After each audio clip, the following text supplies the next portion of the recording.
నా చిట్టి చేతులు చక్కని రాతలు నేర్వలేదయ్యో, నా సంకన మేటితో సారిరువాలు దున్ని నానయ్యో. నా చిట్టి చేతులు చక్కని రాతలు నేర్వలేదయ్యో, నా సంకన మేటితో సారిరువాలు దున్ని నానయ్యో. ఆ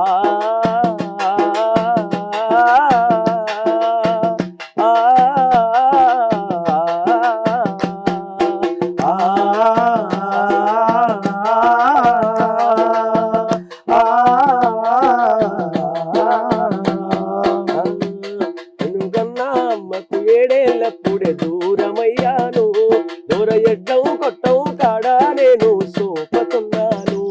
నన్ను గన్నా వాళ్ళకు ఏడేళ్ళప్పుడే దూరమయ్యాను, దూరగారి ఎడ్లా కొట్టం కాడా సోపతయ్యాను. చిన్న ఒళ్ళుకు సిల్లులు పడ్డాంగి ఒక్కటున్నదే, వాళ్ళ బిడ్డల వంటికి రంగుల బట్టలు రోజు మారెనులే, రోజు మారెనులే. నా చిట్టి చేతులు చక్కని రాతలు నేర్వలేదయ్యో, నా సంకన మేడితో సారిరువాలు దున్ని నానయ్యో.